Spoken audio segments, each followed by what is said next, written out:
Hi there, welcome to our SQA Manual and Automation Testing course. Let's embark on this exciting journey together. We are kicking off with our first chapter, Introduction to Quality Assurance and Test Management. This chapter is divided into three main sections: Functional and Performance Characteristics, Static and Runtime Testing Methods, and Black Box Compatibility and Reliability Testing. In this video, we'll dive into the world of functional and performance characteristics.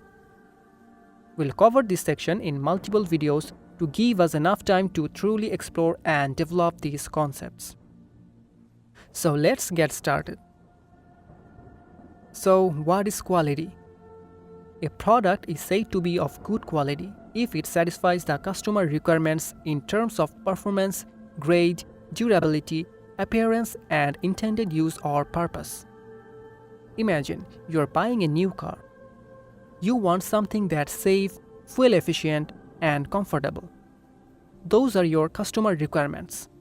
If the car you buy ticks all those boxes, it's a high quality car. Now, let's talk about software. A great software system is like that perfect car. It should do exactly what you need it to do.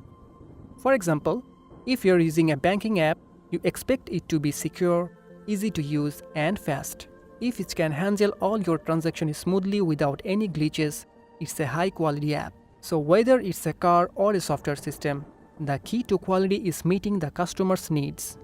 It's about delivering a product or service that does exactly what the customer expects and wants. So I think you can easily get the idea about quality assurance. It contains all those planned and systematic actions necessary to supply adequate confidence that a product or service will satisfy or fulfill given requirements for quality. Another thing is QA includes QC, but it emphasizes quality in the design of products and procedures. Let's explain QC now. QC is the process through which we measure the actual quality performance and compare it with the set standards. The typically quality control program is based on the periodic inspection, followed by feedback of the results and change or adjustment whenever required. It's like tasting a cookie to see if they're right, then adjusting the recipe if needed. What is testing? It's a way to assess the quality of the software and to reduce the risk of software failure in operation. Testing and reviewing ensure the improvement of the quality of software development process itself. There are typically three main phases in the software testing process: test execution, defect fixing or debugging, and retest. So, test execution is where we actually try to use the software to see if it works as expected. It's like trying out a new pair of shoes to see if they are comfortable and fit well.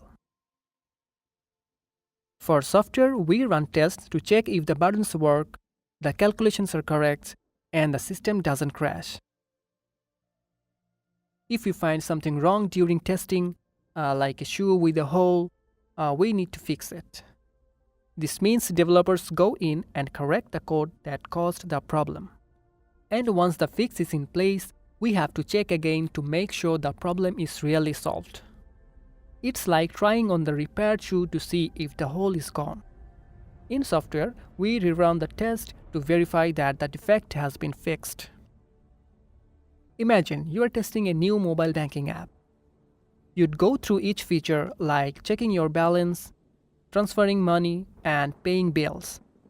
If you found that the transfer feature was incorrect, the developers would fix the code, then you try the transfer again to ensure it works correctly. Now we'll talk about the objectives of testing. Assesses and evaluate the quality of project deliverables such as requirements, designs, and code. Confirm that all specified requirements have been accurately implemented. Validate that the software functions are expected by users and stakeholders. Enhance confidence in the overall quality and reliability. Proactively identify and prevent defects from entering the production environment. Uncover and document software failures and defects. Provide essential information to stakeholders. Mitigate risk and ensure compliance with contractual, legal, and regulatory standards. Here you can see that the objectives of testing can vary depending upon the context of the component or system, the test level, and the SDLC model. Testing goals change based on what's being tested, how it's tested, and the project's timeline. Suppose testing a small piece of code has different goals than testing a whole website. With the small code, you are just checking if the logic is correct. But with the website, you are looking at how fast it loads, if it works on different phones, and if people can actually use it. Software failures can stem from various issues. That can be human error such as coding mistakes, that can be in logic, syntax or algorithms, design flaws. There can be technical issues like hardware failures, software bugs, and many other things. So these errors may occur for many reasons, such as time pressure, new unfamiliar technologies, human fallibility, inexperienced or insufficiently skilled project participants, complexity of the code, design, architecture, and other things, miscommunication between project participants, including miscommunication about requirements and design, something like that. So here we can say that the root cause is when a human action that produces an incorrect result, such as a coding or design error. A flaw in a component or system to fail to perform the required function is the defect, such as an incorrect statement or data definition. The physical or functional manifestation of a defect is the failure. For example, a programmer accidentally writes x is equal to 5 instead of x is equal to 10 in a calculation.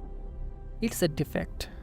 And when the software runs, the calculation is incorrect because of the defect, leading to a wrong result.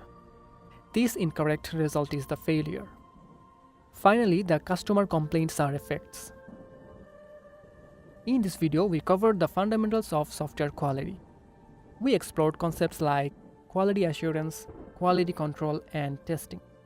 We delved into the different phases of testing, the objectives of testing, and common causes of software failures.